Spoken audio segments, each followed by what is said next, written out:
Hello, beer tubers, and happy Homebrew Wednesday. Yeah. This was a thing back in the day on BeerTube where people did homebrews on Wednesdays. I usually refrain from drinking homebrews or doing homebrew videos because, a lot of people won't get to try these and whatnot. A lot of people think it's fun when I've done way in the past, like homebrew videos. I did that for a very, very short time, but I haven't been homebrewing for 8 years, something like that, because I do it for a living. Ain't got time to brew at home then. Nope. But we got sent a bottle of very interesting sounding wild ale from Christopher, who's been a follower of the channel for a long time, and he was like, could you maybe do a video on it? And I was like, okay, let's do it. Mm-hmm. Although we never really do them. But this is his Dödsritt. I think that's how you say it. Black metal label on there. It's actually very black metal. It's actually his band name. Yeah. So you can check them out. You sure it's not just Dödsritt, but it's spelled in... I have it spelled correct. Yeah. It's no, but Dödsritt. spelled in that way. Yeah, I think but yeah. Pronounced the kingdom of as the dead. Dödsritt, Yeah, I think so. which Dödsritt. means... But they're from Norway. Yeah. Dödsritt. But I think he was from okay. Amsterdam. So yeah, he Dödsritt. lives in Norway, but I think the band is from Yeah, so Amsterdam. but yeah. Something like that. Okay. But he has been really into making wild ales and these things. And this is a mixed culture Saison that's been dry hopped with Nelson Sauvin hops and is re-fermented in the bottle with dregs of yeast from Driefonteinen and Tilken Lambic. Yeah. So sounds really damn good. Yeah. It can also be a weird mess, but from here I can actually smell gooseberry. So, Mhm. and I think was it I Clayton hops? gave myself a hint earlier. Yeah, Clayton hops Nelson, but pours a bright Looks like golden it yellow saison. color. Yes, it does. Slightly Very bright. hazy. I'm also wondering why are people not doing dry hopped funky saisons anymore? They were Why amazing. aren't people doing dry hop like sour beers? Yeah, I think dry I hop think funky it- saisons. Yeah. Yeah, but Yes. also like Funk Orchard. dry hop the gose And and, red. stuff like Feel that fun. is Yes. dry hop goses and it's really nice. Yeah. But yeah, it looks very nice. Yeah. Promising. Let's check out the aroma. Yeah. Yeah, definitely Nelson. Fluffy wheatiness. There is a little bit of an eggy sulfuric thing. Yeah, I was just about to say it smells a bit like a Nilsson fart. Yeah. Yeah. A Nelson fart. Someone farting in a room, but it smells for some reason a lot like green grapes Yeah. or Smells white like or a white, cow. white And grapes. passion fruit. Cow shit and piss. Oh. I'm sorry, it does. Cow shit and piss. Yeah, if you smell. That's some great I'm piss. sorry, it smells like that. It Not does not piss. smell like cow shit and piss. It No. only smells like sulfur. But Yeah. I've had this before also, and it's a kin beer. But it doesn't smell like piss. But maybe that's because you associate funk profiles in lambic with cow dung and cow piss. You know what I mean, Tim? Yeah. Maybe that's what people call animalistic barnyard funk. Yeah, it's not leather. They just mean a cow. But I don't It's think in a it's- good way. Okay. Okay. Okay, it's in a good way. But Because I also think it's I'd like say that when too. you say It is. it has this slightly horse blanket kind of thing. Yeah, but I wouldn't say leather, but it's this kind of horse aroma-wise, blanket. for me, the only thing that's off-putting is sulfur. Yeah, And that is just eggy. a little bit. But it's got a really nice Nelson profile. Yeah. Otherwise. But it's like a bit of like a farty Nilsson Yeah. thing. But let's try it. It smells nice otherwise. Yeah. It's a homebrew, man. Cheers. Cheers. Cheers.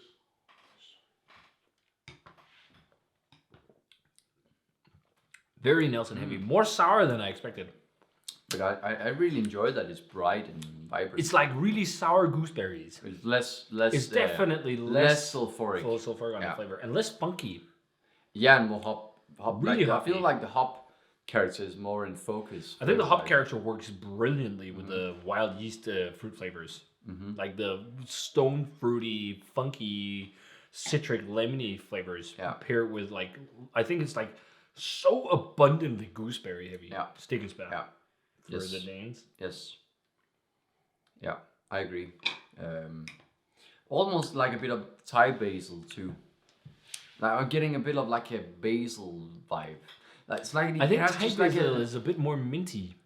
yeah, but I think it has. To be honest, I think it has a bit of this like green, but like it's not into that like really earthy green thing, but it's a bit of that fresh.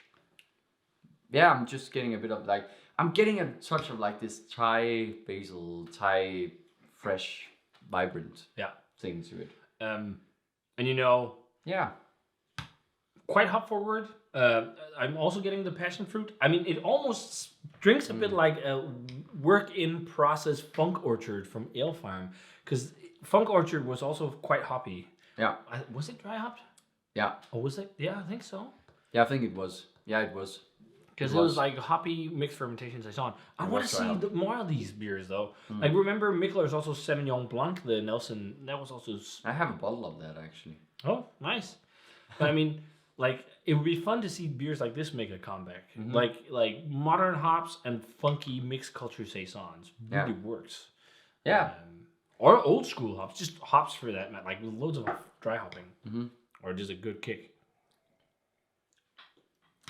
But yeah, a lot of passion fruit and gooseberry. Yeah, a little bit of a husky grainy profile, but a really great Nelson character on it. I really dig it. But yeah, the aroma is really eggy actually. Really, it actually also subdues in the glass. So it's interesting. Sulfur is a very volatile compound in beer. So you can actually, as a home brewer or as a professional brewer, strip it with CO2. So you can just blow CO2 on the bottom of the tank.